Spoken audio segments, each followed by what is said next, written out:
Welcome back बच्चों आज हम अपने लेक्चर के अंदर selection rule for electronic transitions और different type of electronic transitions in organic compounds cover करने वाले हैं। तो लेट्स स्टार्ट आवर लेक्चर। तो जो सबसे पहले हमारा आज का टॉपिक है बच्चे वो है selection rule for electronic transitions. देखो हम लोगों ने देखा था कि हमारे में कोई इलेक्ट्रॉनिक ट्रांजिशन हो रही है, अगर इलेक्ट्रॉन हमने एनर्जी दो, इलेक्ट्रॉन मेरा लोअर एनर्जी लेवल से हाई एनर्जी लेवल में चला जा रहा है तो कब जाएगा या कब नहीं जाएगा। तो इसके लिए अब हमारे पास 3 रूल है बच्चे, हमारे एग्जाम में आ जाता है। तो ये रूल्स लिखने के लिए आएंगे तो हमारे पास तो हमें फर्स्ट लिखना है spin selection rule, spin selection rule. और कंपटीशन एग्जाम में हमारे पास एक तो टर्म सिंबल निकालने को आता है जो कि हमने हमारे प्रीवियस वीडियो के अंदर लेक्चर में कवर किया था, या हमारे पास एक ट्रांजिशन देगा और पूछेगा कौन सा अलाउड है या कौन सा अलाउड नहीं। तो स्पिन सिलेक्शन रूल क्या बोलता है, the electronic transition is allowed only between electronic state having same spin multiplicity or if delta S is equals to 0 then allowed, or if delta S is not equals to 0 then not allowed। इस allowed note allowed को मैं allowed या इसको लिख सकता हूं forbidden. 2 word होते हैं।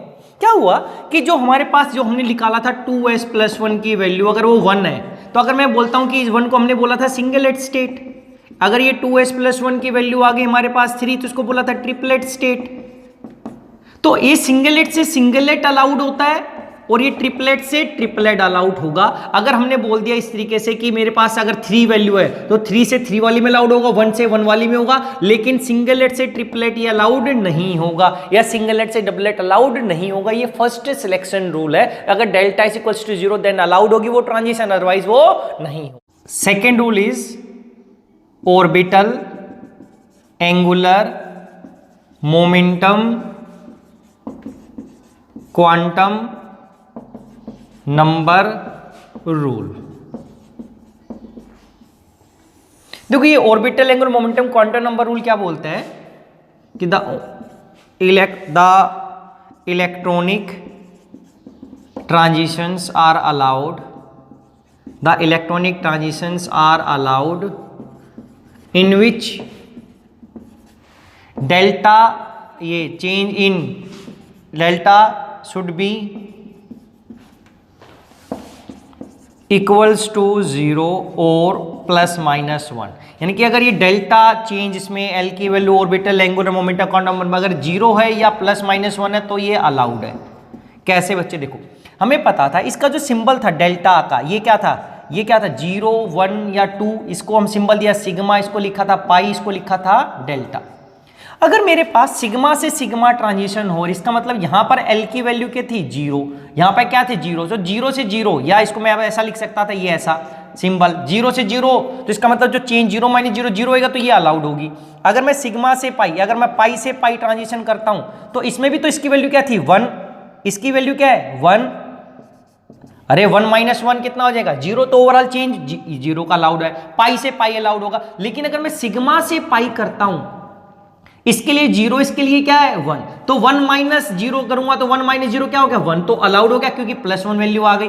अगर ये मैं पाई से सिग्मा करता, पाई से सिग्मा, तो मेरे पास ये क्या थी 1, ये क्या था 0, तो 0 - 1 करूंगा, अरे ऐसा माइनस करूंगा तो ओवरऑल, तो ये मेरे पास क्या आ जाएगा -1। तो ओवरऑल यहां से देखो जो, अरे इसकी पाई की वैल्यू 1 थी तो यहां से 1 करूंगा तो ये -1, तो ये भी है। ओवरऑल डेल्टा एल की वैल्यू क्या आ जाती है, चेंज डेल्टा इसकी चेंज वैल्यू क्या आ जाती +1 या -1।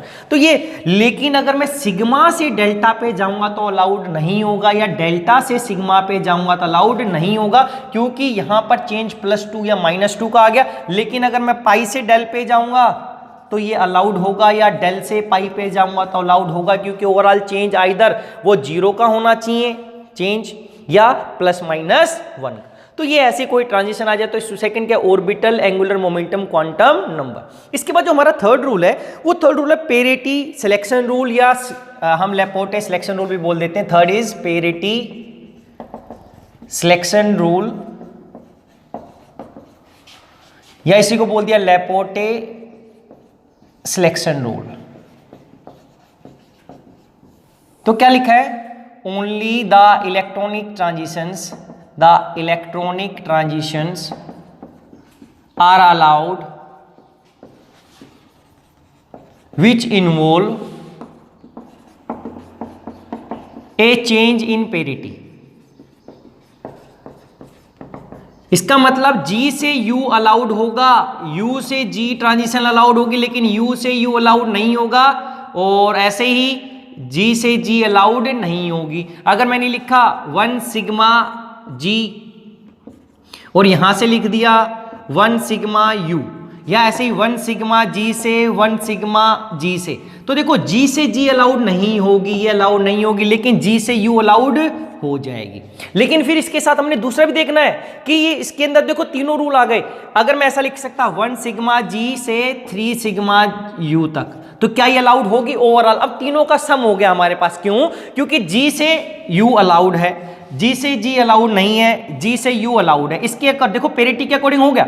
फिर दूसरा क्या इसमें हमारे पास ये आ गया क्या, दूसरा ये total orbital angular quantum momentum quantum number. इससे क्या होगा, सिग्मा से सिग्मा डेल्टा एल की वैल्यू 0 अलाउड है, इसमें भी 0, लेकिन इसमें 2s+1 मल्टीप्लिसिटी पे आ गया। 1 से 1 अलाउड था, 1 से 3 अलाउड नहीं था। देखो इसमें 3 रूल थे, first rule, second rule, third rule. इसमें भी first rule, second rule, third rule. तो ओवरऑल इंडिपेंडेंट देखे तो ऐसा, लेकिन हमारे पास एक ओवरऑल आ जाएगा, वो ऐसा क्या, वो 2 पाई से मेरे पास 2 सिग्मा डेल्टा अलाउड होगा, या वो 1 सिग्मा ऐसा 1 सिग्मा से क्या 2 पाई अलाउड होगा, या वो 1 सिग्मा से मेरे पास 1 पाई अलाउड होगा। ऐसा कोई ट्रांजिशन दे दे तो हमने तीनों को रूल को देखना है, क्योंकि देखो यहां पर, क्योंकि यहां पे G और यूज नहीं होगा तो हम यूज नहीं कर सकते, कोई दिक्कत नहीं है। तो यहां से हमने देखा कि इस केस में फर्स्ट भी अलाउड था। फर्स्ट कौन सा था, by spin selection rule, by 1 से 1 अलाउड होगा। सेकेंड ऑर्बिटल L की वैल्यू 0 से 0 अलाउड है। थर्ड पेरिटी G से U अलाउड है।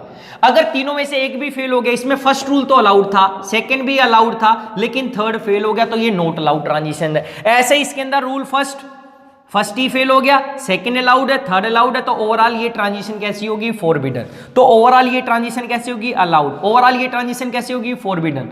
ऐसे ही 2 पाई से, देखो 2 से 2 अलाउड हो गया, पाई से डेल, ओवरऑल 1 का चेंज हो जाएगा, तो ये ट्रांजिशन कैसी हो जाएगी, अलाउड। 1 सिग्मा से 2 पाई, भाई मल्टीप्लिसिटी रूल ही ब्रेक हो गया तो नहीं होगी। 1 सिग्मा से 1 पाई, सिग्मा से पाई हो सकती है, सिग्मा से डेल्टा नहीं, और 1 से 1 अलाउड है तो अलाउड। पेपर में आता है तो कुछ नहीं करना, आपने डेफिनेशन लिखनी थी इस तरीके से, और बताएंगे कि कौन सा अलाउड होगा। अगर एक पर्टिकुलर ट्रांजिशन दे दी तो आप बता सकते हो कि भाई तीनों में से कोई भी रूल फेल नहीं होना चाहिए। इसके बाद हमारे पास आता है various types of electronic transitions in electronic spectroscopy. या ये आ सकता है various type of electronic transition is organic compounds. तो अगर ये ऐसा होता तो आपको क्या लिखना है बच्चे, सबसे पहले देखो the energy order of different molecular orbitals involved in electronic transitions as well as different electronic transitions are shown below. ये आएगा कि हमें जो हमारा बीएससी का फाइनल पेपर आएगा उसके अंदर या तो हमारे पास क्वेश्चन आ सकता है 1 मार्क्स में पेरिटी क्या होती है, स्पिन मल्टीप्लिसिटी रूल क्या होता है, फ्रैंक कंडन प्रिंसिपल आता था, या फिर हमारे पास एक फाइनल क्वेश्चन आता है ऐसा कि different type of electronic transition in organic compound. अगर वो आता है तो हमने क्या लिखा है कि हमारे पास मोलिकुलर ऑर्बिटल्स होंगे जो अलग अलग पार्टिसिपेट करेंगे इलेक्ट्रॉनिक ट्रांजिशन के अंदर, या अब हम क्या, अगर वो पार्टिसिपेट करेंगे तो हमारे पास अलग अलग टाइप के इलेक्ट्रॉनिक ट्रांजिशन पॉसिबल है। तो कौन कौन सी पॉसिबल है बच्चे, तो हमने ऐसा दिखा दिया कि जब हम दिखाते हैं तो सबसे जो लोवेस्ट एनर्जी हम दिखाते हैं हमारे different type of molecular orbitals के अंदर, वो सबसे कम लोवेस्ट जो एनर्जी होती है वो हमारी होती है यहाँ पे सिग्मा की, यानी कि ये सिग्मा लोवेस्ट एनर्जी ऑर्बिटल है क्योंकि ये इसकी कुछ ना कुछ है नहीं, ये सिग्मा बोल दिया। फिर हमारे पास आता है पाई ऑर्बिटल, यानी बॉन्डिंग वाले हैं पाई। फिर क्या होता है नॉन बॉन्डिंग। फिर क्या होता है पाई स्टार। फिर क्या होता है हमारे पास सिग्मा स्टार। ये डिफरेंट टाइप का, ये क्या हो गया एनर्जी का ऑर्डर हो गया। मेरे पास इस साइड से एनर्जी इंक्रीज हो रही है, एनर्जी ये इस साइड से इंक्रीज हो रही है। यहां पे क्या हुआ, अब मेरी जो अगर डिपेंड करेगा किस टाइप का मॉलिक्यूल है, तो अब हम देखें, देखो ये तो एनर्जी ऑर्डर दिखा दिया, डिफरेंट मोलिकुलर ऑर्बिटल्स आ गए, डिफरेंट एनर्जी ऑर्डर हो गया, पहले सिग्मा का, फिर पाई का, फिर एन का, पाई स्टार, सिग्मा स्टार। और जो अलग अलग ट्रांजिशन हो सकती है वो क्या हो सकती है, सिग्मा से सिग्मा स्टार में ट्रांजिशन जा सकती है, फिर पाई से पाई स्टार में जा सकती है, वो ऐसी हमारे पास एन से सिग्मा स्टार में जा सकती है, या वो एन से पाई स्टार में जा सकती है। अलग अलग ट्रांजिशन हो सकती है, सिग्मा से सिग्मा स्टार, ये क्या होगी पाई से पाई स्टार, ऐसे ही फिर ये क्या होगी एन से सिग्मा स्टार, या ये क्या होगी N2 पाई स्टार। इस तरीके से दिखा सकते हैं हम लोग ऐसा कि अलग अलग ट्रांजिशन। तो दोनों चीजें हमने दिखा दी, और ये एनर्जी यहां पे लिखने की जरूरत नहीं, यहां पे लिख सकता हूं कि एनर्जी मेरी इंक्रीज हो रही है। इस तरीके से बच्चे ये एनर्जी इंक्रीज हो रही है मेरे पास, एनर्जी मोलिकुलर ऑर्बिटल्स की, ये जो पार्टिसिपेट कर सकते हैं। तो अब हम लोगों ने ये तो लिखकर ये बनाना है। अब हम क्या लिखते हैं, देखो एक चीज देखना कि यहां से एनर्जी, अगर ज्यादा एनर्जी, दो एनर्जी, मैं कम ज्यादा एनर्जी दूंगा तो मेरी सिग्मा से सिग्मा स्टार हो सकती है। तो जब हम बोलते हैं कि अब एनर्जी क्या हो गया कि जैसे जैसे मेरा एनर्जी डिफरेंस, यानी कि जो एनर्जी डिफरेंस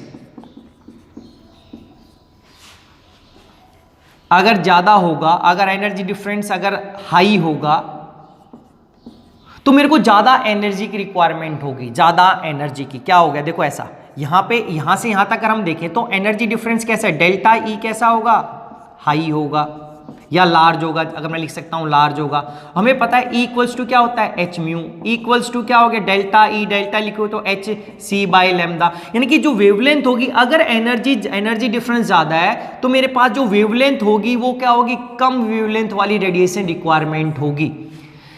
अब अगर हम देखें इन डिफरेंस को देखते हैं बच्चे, यहां से एक चीज और है, ये समझने लिखना नहीं, ये समझने की बात थी कि हमारे पास energy equals to H mu लिखते हैं, मैं डेल्टा ही लिख सकता हूं कि इतनी एनर्जी चाहिए मेरे को यहां से यहां पे ट्रांजिशन करवाने के लिए, या मैं बोल सकता हूं एनर्जी ज्यादा होगी तब जब उस वेवलेंथ कैसी होगी, कम होगी, रेडिएशंस की एनर्जी ज्यादा होगी या वेवलेंथ कम होनी चाहिए, किसके लिए, हाई एनर्जी ट्रांजिशन, किसके लिए, सिग्मा से सिग्मा स्टार के लिए। अगर सबसे कम लोवेस्ट एनर्जी की ट्रांजिशंस कौन सी होती हैं, जिसमें एनर्जी कम चाहिए तो उसकी वेवलेंथ कैसी होनी चाहिए, ज्यादा। तो ये कौन सी ट्रांजिशंस, ये रेडिएशंस कब रिक्वायरमेंट होगी, जब मेरे पास कैसी होगी पाई 2 पाई स्टार या N2 पाई स्टार, ये सबसे लोवेस्ट एनर्जी की होती है। N2 जो पाई स्टार है ये लोवेस्ट एनर्जी ट्रांजिशन है, ये हाईएस्ट एनर्जी ट्रांजिशन है, हाईएस्ट एनर्जी ट्रांजिशन, जिसमें हमें हाइयर एनर्जी के रेडिएशन चाहिए, तभी मेरा यहां से यहां पे इलेक्ट्रॉन जा सकता है। ये लोवेस्ट एनर्जी ट्रांजिशन है, तो मेरे को कम एनर्जी चाहिए, कम एनर्जी का मतलब हमें ज्यादा वेवलेंथ की रेडिएशन चाहिए। अब एक चीज और देखो बच्चे, हमें यहीं पे ध्यान रखना है कि अब एनर्जी और वेवलेंथ का क्या रिलेशन हमारे पास। अगर वेवलेंथ में नैनोमीटर में लेता हूं तो जनरली क्या है, मेरी वेवलेंथ कम है तो एनर्जी ज्यादा है, तो मेरे पास यूवी रीजन के अंदर हम करते हैं यूवी रेडिएशन, यूवी की हमें पता है एनर्जी ज्यादा होती है। तो अगर मैं 160 से लेकर 200 तक लेके जाता हूं, या फिर 200 से मैं 400 नैनोमीटर, ये वेवलेंथ की बात करता हूं, वेवलेंथ है किसमें, नैनोमीटर में, तो इसको मैं यूवी और विजिबल, ये होता है यूवी रीजन, यूवी रीजन, इसको मैं बोलता हूं फार यूवी, यूवी के अंदर हम देख नहीं सकते, यूवी का मतलब है हाई एनर्जी हमें रेडिएशन डालनी पड़ेंगी, जो अल्ट्रा वायलेट रेडिएशन है उसकी एनर्जी ज़्यादा होती है, रेडिएशन ट्रांजिशंस जाएंगे, यानी कि इन ट्रांजिशंस के लिए जिसमें ज़्यादा एनर्जी की जरूरत होगी तो उनकी वेवलेंथ कम होनी चाहिए, कितनी 160 से 200, ये ज़्यादा एनर्जी की रीजन है, ये इतनी है। फिर 400 से लेकर 800 तक हम बोलते हैं विजिबल रीजन। क्या होता है? Visible region. अगर मैं 800 से लेके आगे 1000 तक चला जाता हूं तो मेरे पास दूसरा रीजन आ जाता है। 800 से लेके 1000 तक, 800 से लेकर 1000 तक तो मैं बोल देता हूं IR रीजन, इंफ्रारेड रीजन, तो IR रीजन आ जाता है।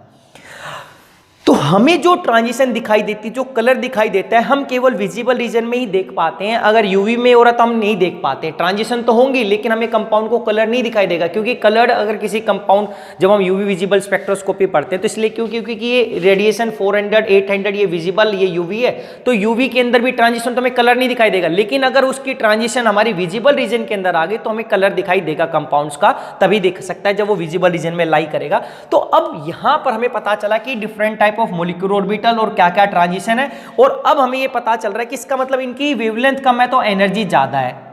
वेवलेंथ नैनोमीटर में सबसे कम है, क्योंकि वेवलेंथ कम होगी तो एनर्जी ज्यादा होगी। यहां पर जैसे जैसे मैं दूसरी तरफ जा रहा हूं तो मेरे पास क्या हो रही है? वेवलेंथ बढ़ रही है, तो एनर्जी क्या होती जा रही है? कम होती जा रही है।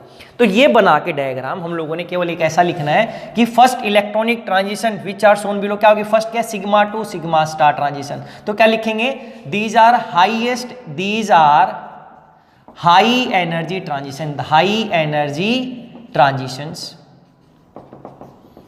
which are possible, which take place in, which occurs, which take place in saturated compounds.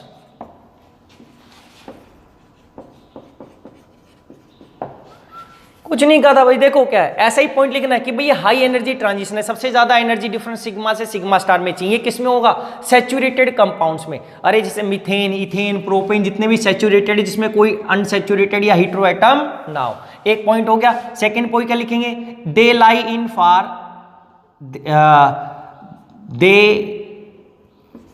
these transitions या these transitions lie in, these transition lies in far UV region। ये ट्रांजिशन को अगर हमें कोई इलेक्ट्रॉनिक ट्रांजिशन करनी है तो हमें फार यूवी रीजन के, यानी कि हाई एनर्जी की रिक्वायरमेंट होगी। तो ये फार यूवी रीजन के अंदर अगर ट्रांजिशन हो रही है तो इसके अंदर होगी। या मैं बोल सकता they are correct shorter wavelength UV, और they occur at shorter wavelength. लिख सकते हो आप 160 टू लाइक 200 नैनोमीटर, या रेंज ना लिखो तो ना भी लिखो, तो ये हो गया एग्जांपल, ऐसा हो गया। सैचुरेटेड कंपाउंड का मतलब तो क्या हो गया? हाइड्रोकार्बन्स, हाइड्रोकार्बन्स, इतना ही लिखना था बच्चे, saturated hydrocarbons, methane, ethane, propane, butane, इस तरीके से। फिर सेकेंड हमारे पास क्या हो गया? क्या लिखा? N2 pi star, N2 sorry sigma star. क्या लिखेंगे? दीज आर, अब ये इनकी एनर्जी तो ज्यादा है लेकिन इनसे क्या है? These are lower energy transition, lower energy transition compare to sigma to sigma. रटना नहीं था बच्चे, बस बताना कि ये क्या होगी, इसके कंपेरिजन में लोअर होंगी। अब दूसरा पॉइंट में क्या लिखेंगे? These occur in saturated compounds having heteroatom, having an heteroatom कौन कौन सा? लाइक नाइट्रोजन, ऑक्सीजन, सल्फर, यानी कि हैविंग एन हेटेरोएटम, यानी कि हैविंग एन एटम, या having an heteroatom having loan pair of electron, having loan pair of electron. कुछ नहीं है, ये कह रहा है कि सैचुरेटेड सारे सिंगल बॉन्ड ही होंगे, यानी कि इसके अंदर सारे के सारे सिंगल बॉन्ड ही होने चाहिए, सिग्मा बॉन्ड। ये भी सिंगल या सिग्मा बॉन्ड होने चाहिए, लेकिन इसमें एक हेटेरोएटम आ जाएगा नाइट्रोजन। फॉर एग्जांपल कैसे? For example alcohol, amine, halide. तो क्या हुआ इनमें? अगर मैंने लिखा CH3OH तो क्या हुआ बच्चे? इसमें सारे सिंगल बॉन्ड है, देखो C के साथ H H H oxygen H, लेकिन इसके ऊपर यहां पे लोन पेयर भी है। लोन पेयर है तो इसका मतलब ये नॉन बॉन्डिंग ऑर्बिटल हो गया। N का मतलब हो गया नॉन बॉन्डिंग ऑर्बिटल। ये क्या था? Non bonding, non bonding. ये क्या थे दोनों के दोनों? ये पाई बॉन्डिंग। ये कैसा था? Sigma bonding.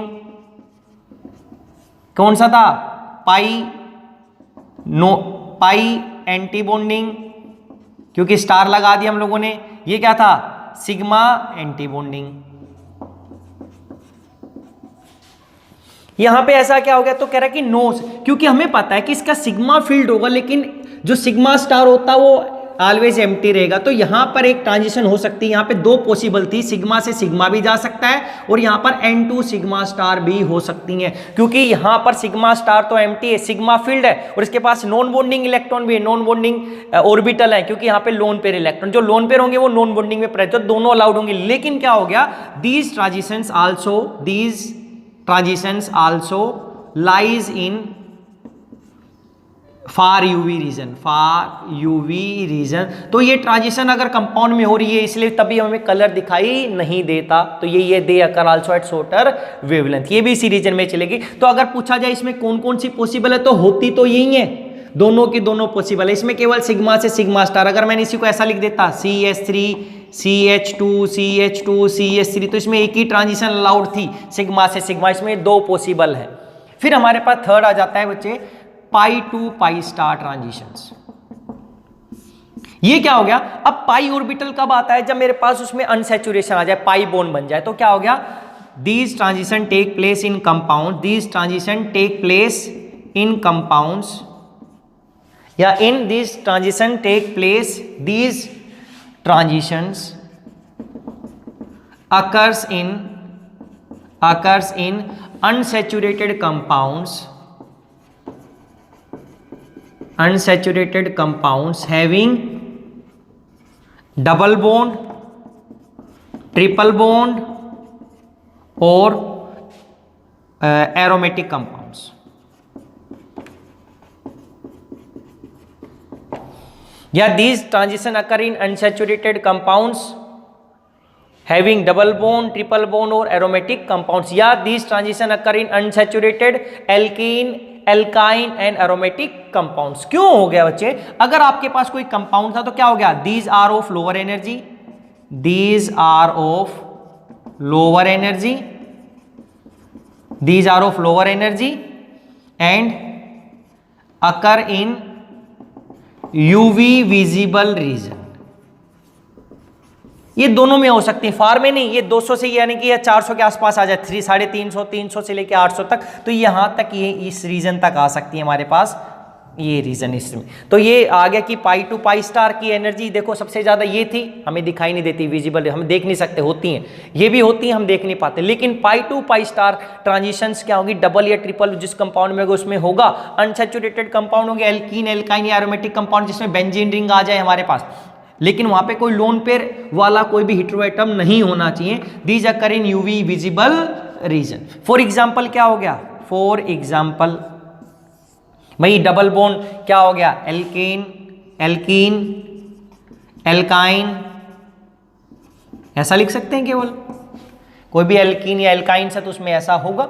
फोर्थ क्या हो गया? Last N2 pi star transition. These are of lowest energy, these are lowest energy transitions. ये लोवेस्ट एनर्जी ट्रांजिशंस होती है, सबसे कम एनर्जी की ट्रांजिशंस होंगी, लेकिन ये किसमें होगी? It occur in unsaturated compounds, they occur in unsaturated compounds having an heteroatom आ गया, इसका मतलब वहां पे क्या आ जाएगा? लोन पेयर ऑफ इलेक्ट्रॉन आएंगे, लोन पेयर ऑफ इलेक्ट्रॉन आ गए। अगर लोन पेयर ऑफ इलेक्ट्रॉन आ गए तो क्या आ गया? फॉर एग्जाम्पल क्या? जैसे हमने लिख दिया कीटोन्स, एल्डिहाइड, अमाइड्स, एसिड। अरे जिसमें भी कीटोन क्या हो गया? CO ग्रुप आ गया, एल्डिहाइड में CO आ गया, या हम लिख दिए सल्फाइड्स, सल्फाइड को छोड़ ही दे देते हैं इस तरीके से, या एसिड्स की हम बात कर सकते हैं यहाँ पे, एक्सेट्रा। क्यों? क्योंकि इनके अंदर मेरे पास अगर मैंने कीटोन लिखा तो क्या हो गया? RCOR, या सेम भी कर सकता हूं डिफरेंट। तो यहां पे पाई बॉन्ड भी आ गया बच्चे, इस पाई बॉन्ड है तो पाई फील्ड है, लेकिन इसका पाई स्टार कैसा होगा, एम्प्टी होगा, पाई स्टार एम्प्टी है। लेकिन इसके पास ऑक्सीजन पे लोन पेयर भी तो प्रेजेंट है, अरे इसके लोन पेयर भी प्रेजेंट है, तो मेरे पास क्या हो जाएगा, यहां पे लोन पेयर प्रेजेंट है, तो लोन पेयर प्रेजेंट है तो यहां पे एन से, तो यहां से एन से पाई स्टार क्या होगी, अलाउड होगी। लेकिन एक चीज याद करते हैं, these are symmetry forbidden transition, तो एक लाइन हम क्या लिखते हैं, these are symmetry forbidden transitions, symmetry forbidden transitions, and therefore are of least intensity। ये जो हमारे सिलेक्शन रूल हमने जो एक टाइप से किए थे, कहता है ये उन सिलेक्शन रूल्स के अकॉर्डिंग क्या है, ये अलाउड नहीं है। तो ये सबसे कम एनर्जी होते हुए भी होती हैं, लेकिन इसकी वजह से इनकी इंटेंसिटी सबसे कम है, तो इसे हमें कलर इसकी वजह से नहीं दिखाई देता, हमें colour generally pi to pi star transitions की वजह से दिखाई देता है।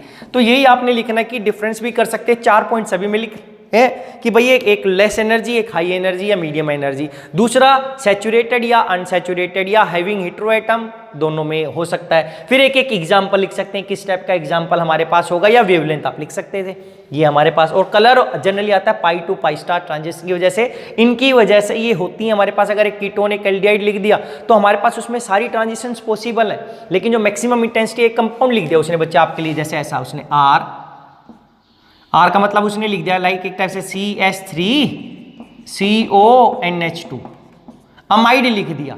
तो देखो यहां पर भी लोन पेयर है, यहां पर भी लोन पेयर है, यहां पे सिग्मा बॉन्ड था, तो इसमें सिग्मा से सिग्मा भी अलाउड है, सिग्मा स्टार भी, पाई टू पाई स्टार भी है, क्योंकि इसमें पाई बॉन्ड है तो पाई से पाई स्टार वाली भी होगी, सिग्मा है तो सिग्मा से सिग्मा स्टार भी हो सकती है, एन टू पाई स्टार भी हो सकती है। क्यों, क्योंकि एन यहां पे नॉन बॉन्डिंग है, इसके साथ पाई बॉन्ड लगा हुआ है, और एक यहां पर एन से कौन सा सिग्मा बॉन्ड इसका लगा हुआ है, फील्ड है, तो एन से सिग्मा स्टार भी हो सकती है। सारी की सारी अलाउड है यहां पर इस कंपाउंड में, लेकिन इसमें जो मैक्सिमम इंटेंसिटी की दिखाई देगी वो हमें क्या दिखाई देगी, पाई से पाई।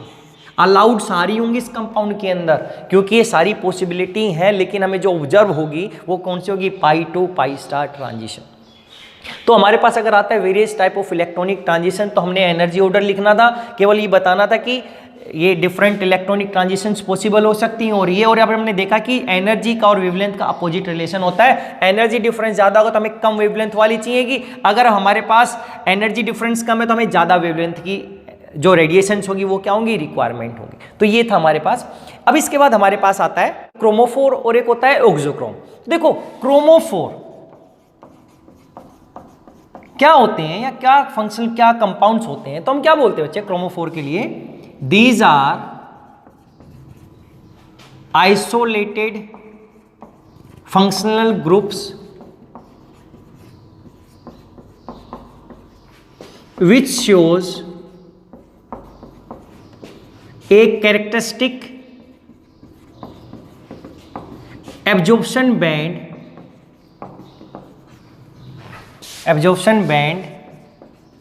in UV visible region.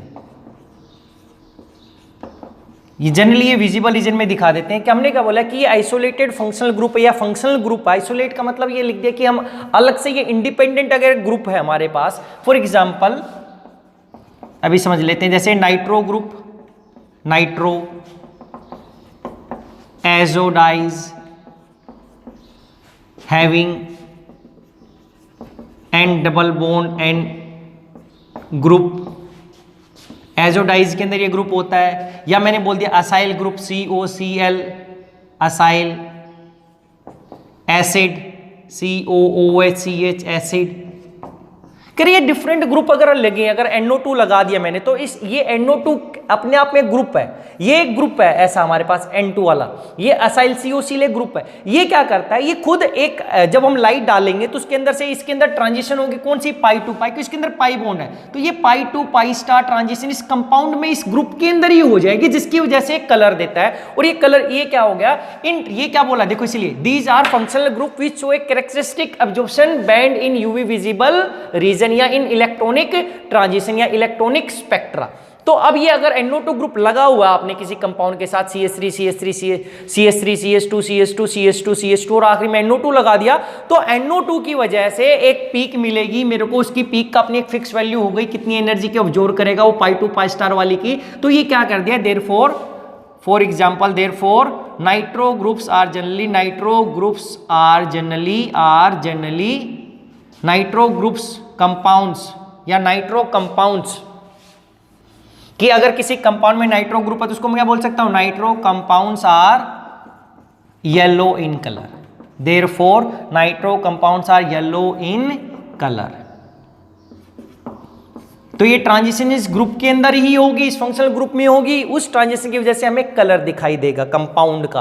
वो ट्रांजिशन इस ग्रुप में हो रही है जो मेन हमारे कुछ कंपाउंड में लग गया, तो अब ये कलर दिखाई देगा। तो अब इनको हम दूसरी एक बोल सकते हैं कि क्यों कलर हो रहा है, as pi to pi star transitions या and as pi to pi star transition take place in these functional group,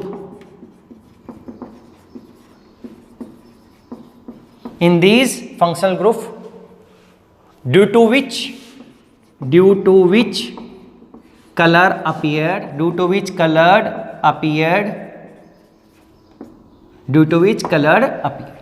या their color is due to pi to pi star transition which take place in these functional groups।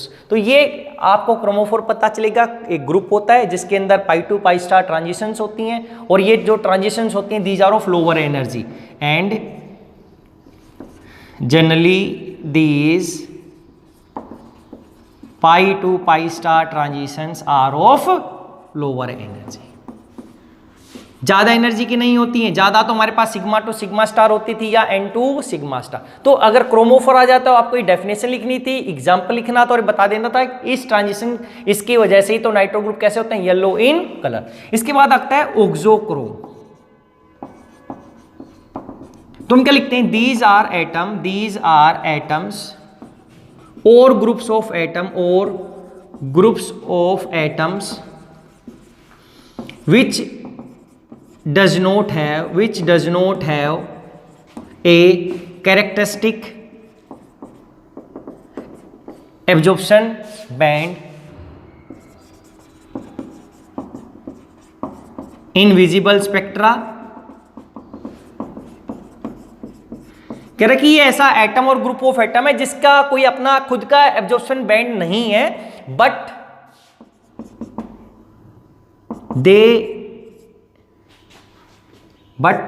when they are attached to chromophore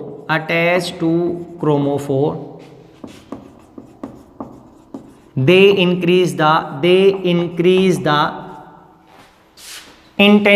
absorption intensity and shift the absorption band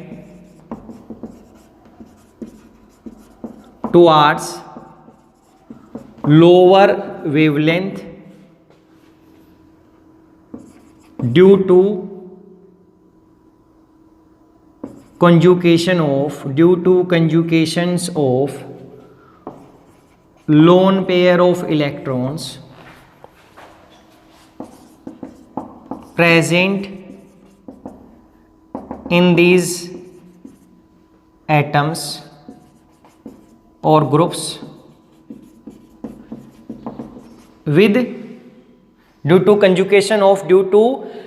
ये क्या बोला बच्चे, देखो कह रहे कि इनका खुद का एब्जॉर्प्शन बैंड नहीं होता, बट जब हम इनको क्रोमोफोर के साथ अटैच कर देते हैं तो उससे क्या हो गया, they increase the absorption intensity of bands. जो बैंड पहले आ रहा था उसकी जिसकी इंटेंसिटी पहले कम थी, मान लेते हैं कि ऐसा आता था, अब ये क्या हो जाएगा, इसकी इंटेंसिटी बढ़ जाएगी, ज्यादा डार्क दिखाई देगा जब क्रोमोफोर इसके ऑक्सोक्रोम उसके साथ लग जाएगा। और क्या हो गया, अब उसकी जो एब्जॉर्प्शन की उसने इंटेंसिटी तो बढ़ा दी, उसके साथ साथ क्या करेगा, जो एब्जॉर्प्शन बैंड उसको शिफ्ट कर देगा टुवार्ड्स लोअर वेवलेंथ, यानी कि उसकी वेवलेंथ उसको शिफ्ट भी कर देगा टुवार्ड्स लोअर वेवलेंथ, उसकी पोजीशन भी थोड़ी सी क्या कर देगा, वो शिफ्ट कर देगा। Due to conjugation of lone pair of electron present in these atoms, ऐसा विद डबल और triple bond. Present in chromophore, chromophore और मेन कार्बन चेन, ये ऐसा लिख सकते हैं बस। With unsaturation present in chromophore. For example OH, halogen, Cl, NH2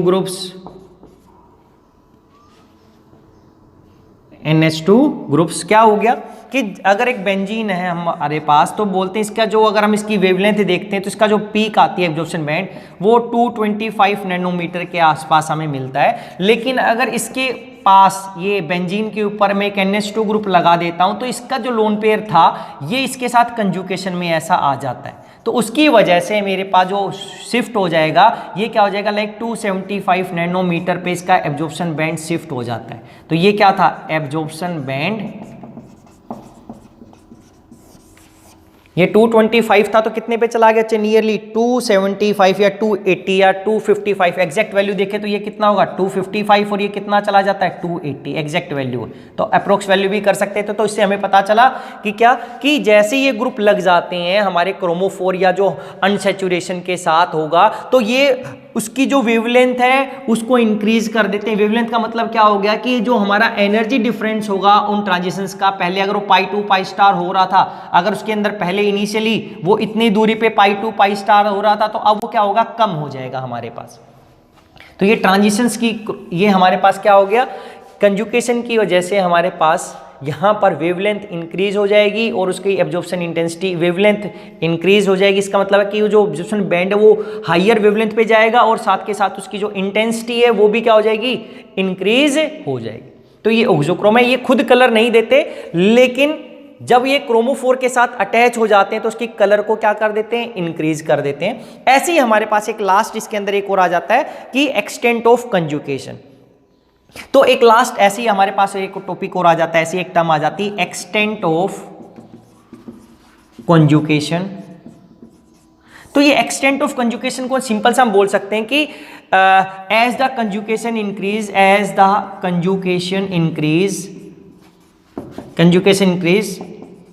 the absorption band of π to π star transition shift towards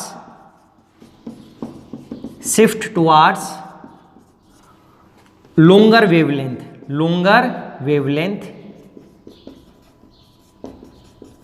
and intensity of bands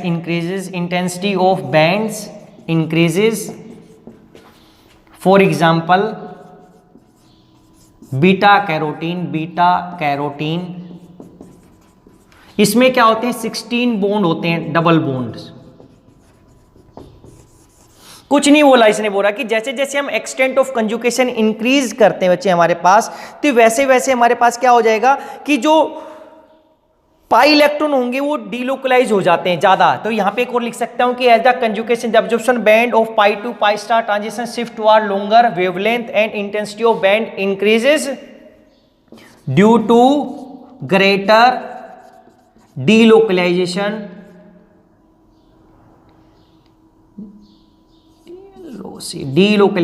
of pi electron over या entire system